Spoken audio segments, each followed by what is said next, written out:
என்ன கண்ணுங்களா, எல்லாரும் எப்படி இருக்கீங்க?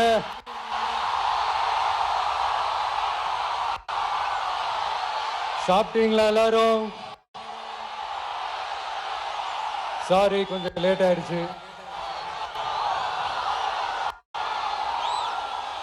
என் நெஞ்சில் குடியிருக்கும் உங்கள் அனைவருக்கும்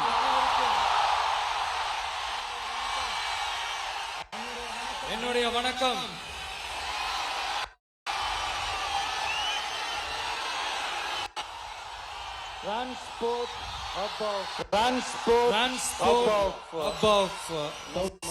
சவுத் இந்தியா, நம்ம நாமக்கல் மாவட்டம். இங்க நீங்க பாத்தீங்கன்னா இந்த லாரி பாடி கட்டுற தொழில இருந்து இன்னும் நிறைய தொழில்கள் செய்யற ஊரும் நம்ம நாமக்கல் ஊர் தான். அது மட்டும் இல்ல, நாமக்கல் மாவட்டத்தோட இந்த முட்டை உலகமும் கூட ரொம்ப ஃபேமஸ். எக் சிட்டின்னு கூட கூப்பிடுவாங்க. அது மாதிரி தமிழ்நாட்டு மக்களுக்கு இந்த சத்தான உணவு முட்டை கொடுக்கிற ஊர் மட்டும் இல்ல, தமிழ்நாட்டு மக்களுக்கு உணர்ச்சி ஊற்ற மண்ணும் கூட. இதை நான் ஏன் சொல்றேன்னா, ரெண்டு வரிகள் சொன்னா உங்களுக்கு ஈஸியா கனெக்ட் ஆகும். தமிழன் என்று சொல்லடா, தலை நிமிர்ந்து நில்லடா. எப்படி? தமிழன் என்று சொல்லடா, தலை நிமிர்ந்து நில்லடா. இந்த நாடி நரம்பெல்லாம் ரத்தம் பாய்ச்சுற இந்த வரிகளை எழுதினது யார் தெரியும்ல? யாரு எழுதுனா? விஜயகாந்த் சார் சொன்னாரு. ஆனா நம்ம அண்ணன் கேப்டன் அவர்களுக்கு மட்டும் இல்ல, நமக்கும் சேர்த்து எழுதின இந்த வரிகளை யார் எழுதினது தெரியல? நாமக்கல் மாவட்டத்தை சேர்ந்த மேகனூர்ல பிறந்த நாமக்கல் கவிஞர்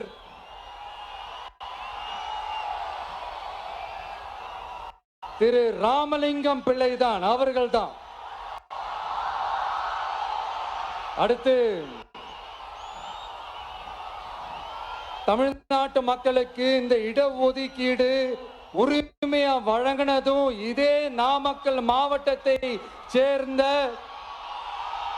திருச்செங்கோடு பகுதியில் இருக்கிற ஒருத்தர் தான்.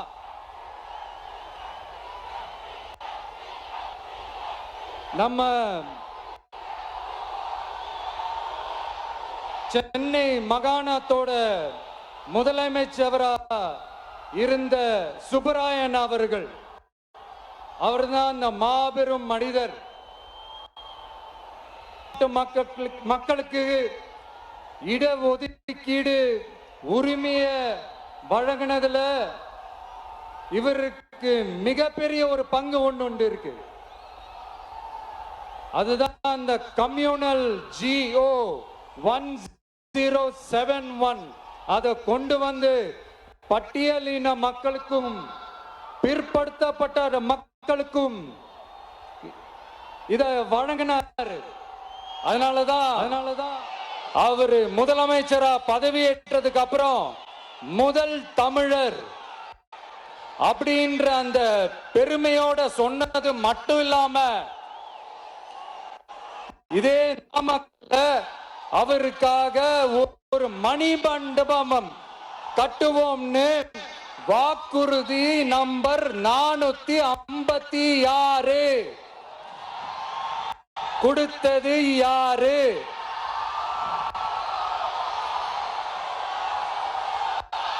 சொன்னாங்களே, செஞ்சாங்களா?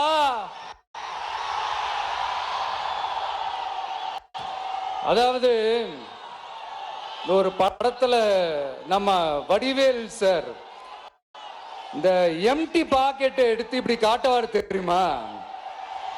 அந்த மாதிரிதான் ஒவ்வொரு வாக்குறுதியும் படிச்சுட்டு அந்த எம்டி பாக்கெட்டை இப்படி நம்ம காட்ட வேண்டியதுதான்.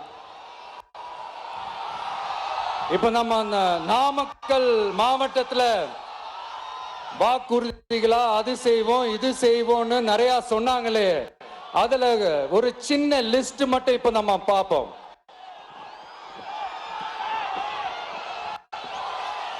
ஒவ்வொரு ஒன்றியத்திலும் தானிய சேமிப்பு கிடங்குகள் அமைக்கப்படும். இவை உலர் களங்களுடன் கூடிய கொள்முதல் நிலையங்களுடன் இணைக்கப்படும். வாக்குறுதி நம்பர் 50.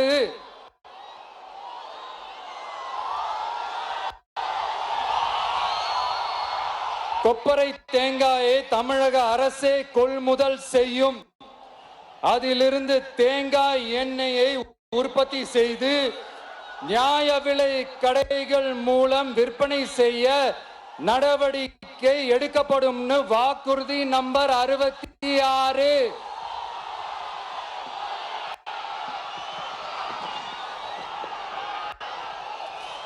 நியாய விலை கடைகளில் நாட்டு சர்க்கரை வெல்லம் ஆகியவற்றை விநியோகம் செய்ய நடவடிக்கை எடுக்கப்படும். வாக்குறுதி நம்பர் 68.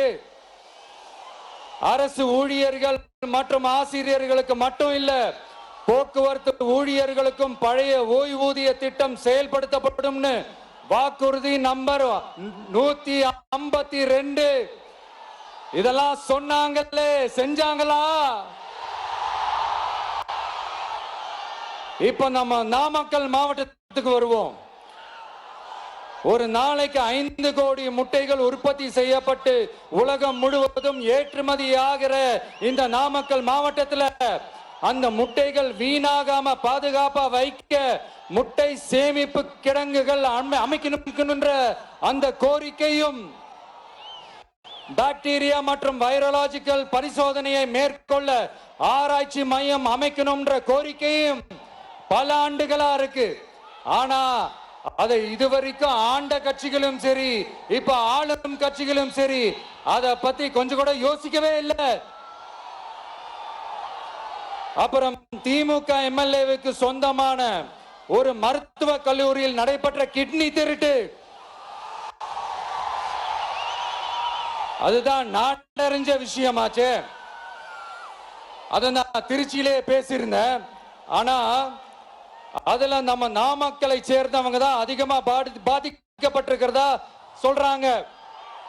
அதிலும் குறிப்பா விசைத்தறியில் பணிபுரியும் ஏழை பெண்களை குறிவைத்து அந்த கிட்னி திருட்டு நடந்திருக்குன்னு சொல்றாங்க.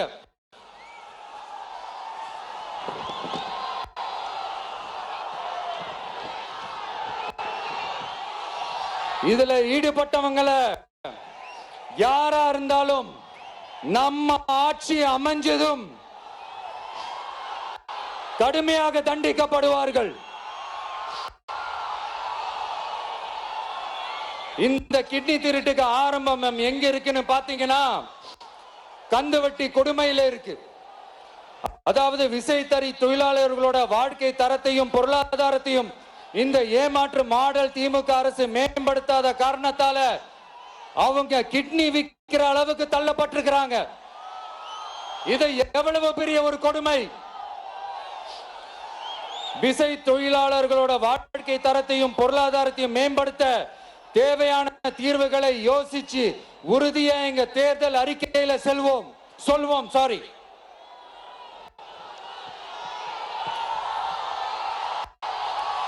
நான்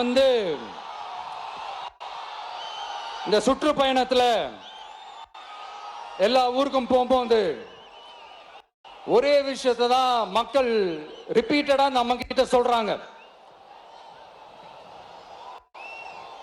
அடிப்படை சாலை வசதி, குடிக்க நல்ல குடிநீர், ஒரு நல்ல மருத்துவ வசதி இல்ல, நல்ல டாக்டர்ஸ் இல்ல, பெண்கள் பாதுகாப்பு. இதத்தான் அவங்க கேட்கிற இந்த அடிப்படை விஷயங்கள். அவங்க பெருசா எதுவுமே கேட்கறது இல்ல. என்னப்பா இந்த விஜய் எங்க போனாலும் கேள்வியா கேட்கிறாரு.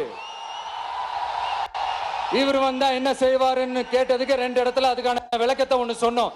கல்வி, ரேஷன், மருத்துவம், குடிநீர், அடிப்படை சாலை வசதி, மின்சாரம், போக்குவரத்து, பெண்கள் பாதுகாப்பு, சட்டம் ஒழுங்குன்னு இந்த மாதிரி அடிப்படை விஷயங்கள்ல எந்த சமரசமும் இல்லாம கரெக்டா செய்யப்படும்னு சொன்னோம். இதைத்தானே எல்லாரும் சொன்னாங்க. அதே தான் இவரும் சொல்றாரு. இவர் என்ன புதுசா என்ன சொல்லிட்டாரு? புதுசா எதுவுமே சொல்லலையே. ஐயா, அரசியல் மேதைகளே, பெரியவங்களே, ஒரு மனுஷனுக்கு சாப்பிடறதுக்கு நல்ல சோறு, படிக்கிறதுக்கு நல்ல கல்வி, குடிக்கிறதுக்கு நல்ல குடிநீர், அவனை பார்த்துக்கிறதுக்கு நல்ல மருத்துவ வசதி, வேணுங்கிற இடத்துக்கு போயிட்டு வர்றதுக்கு நல்ல போக்குவரத்து, அதுக்கான சாலை வசதி, பாதுகாப்பான ஒரு வாழ்க்கை, இதுதானே ஒரு மனுஷனுக்கு அடிப்படை தேவை. இன்னைக்கும் இது நம்ம எல்லாருக்கும் இது தேவைதானே. அப்புறம் அதை சரியா செய்வோம்னு சொல்றது தானே சரி. அதனாலதான் சொன்னோம், எது நடைக்கு சாத்தியமோ, எது உண்மையா அதை மட்டும் தான் சொல்லுவோம், அதை மட்டும் தான் செய்வோம். இந்த திமுக மாதிரி பொய்யான வாக்குறுதிகளை எப்பவுமே கொடுக்க மாட்டோம். புதுசா சொல்லுங்க, புதுசா சொல்லுங்கன்னா என்னத்த சொல்றது? எனக்கு புரியலையே. என்னத்த புதுசா சொல்றது?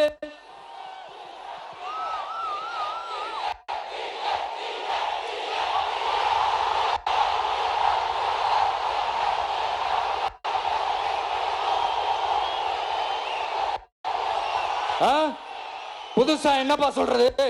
செவ்வாய் கிரகத்துல ஐடி கம்பெனி கட்டப்படும்,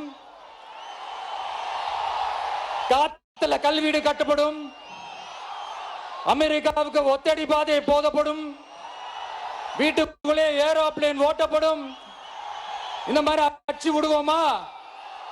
நம்ம சிஎம் அவர்கள் அடிச்சு விடுவாரு, அந்த மாதிரி அடிச்சு விடுவோமா?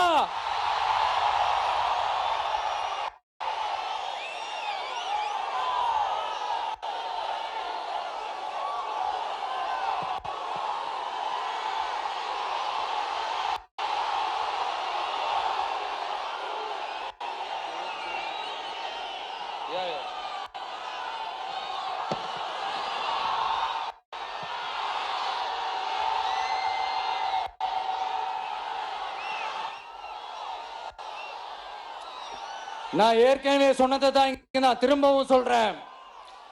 ஒண்ணு, இந்த பாசிச பாஜக அரசோட எப்பவுமே நாங்க ஒத்து போக மாட்டோம். ஒண்ணு. ரெண்டாவது, இந்த திமுக அரசு மாதிரி அண்டர் கிரவுண்ட் டீலிங், மறைமுக உறவுக்காரர்களா இந்த பாஜகவோட எப்பவுமே நாம இருக்க மாட்டோம். 2.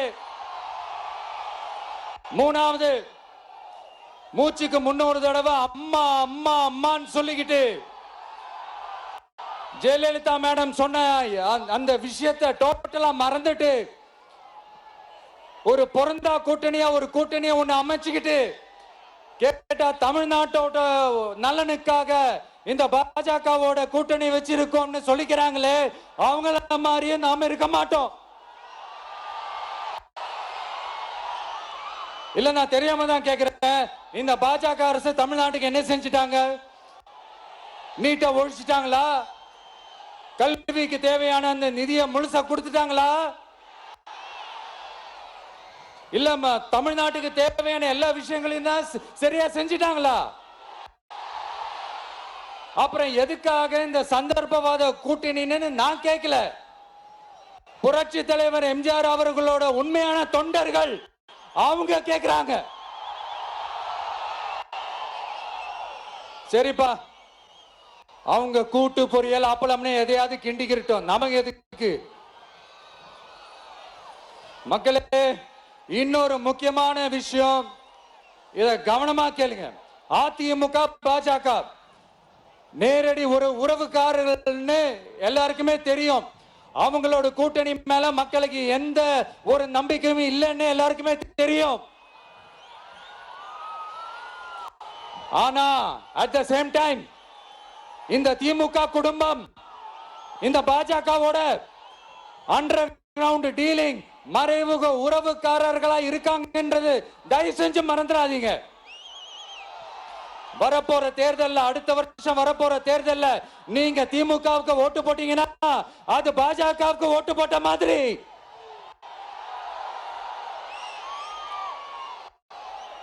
வெளியில அடிச்சுக்கிற மாதிரி அடிச்சுப்பாங்க, ஆனா உள்ளுக்குள்ள வேணாம் மக்களே, ஜாக்கிரதை, யோசிங்க.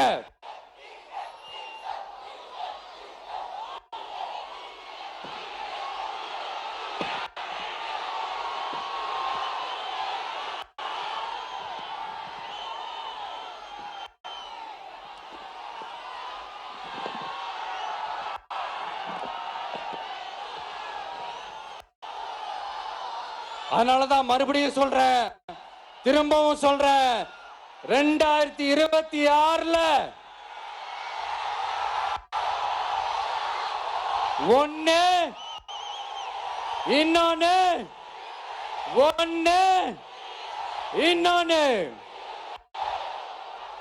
அதாவது ஒன்னு மாபெரும் மக்கள் சக்தி கொண்ட எளியோரின் குரலா இருக்கிற களத்துல இருக்கிற டிவிக்கு, இன்னொன்னு கொள்கை என்ற பேர்ல மக்களை ஏமாத்திக்கிட்டு கொள்ளையடிச்சுக்கிட்டு தமிழ்நாட்டை ஏமாத்துற இந்த டிஎம்கே, இந்த ரெண்டு பேருக்கு நடுவுலதான்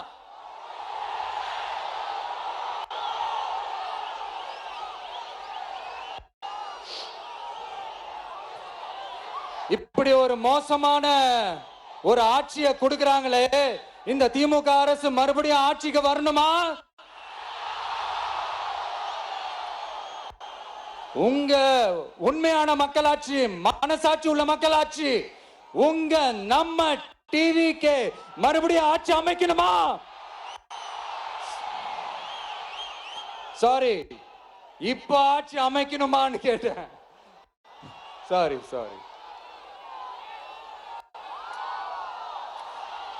நண்பா, நண்பி, தோழா, தோழி,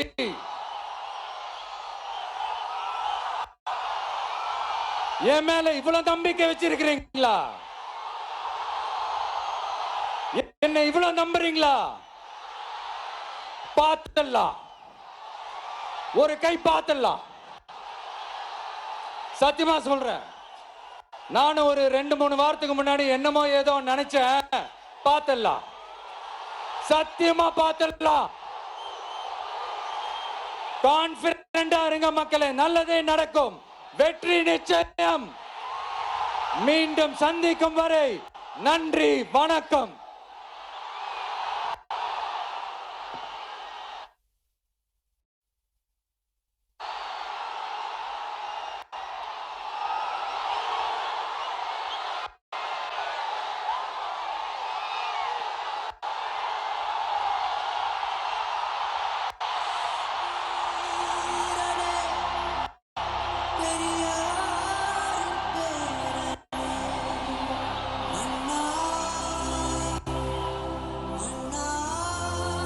ஆரம்பத்துல பேசும்போது மைக்கு, சாரி, எனக்கும் அந்த மைக்குக்கும் ஒரு மாதிரி ரொம்ப டிஃபரன்ஸா கேட்டுட்டு இருந்தது.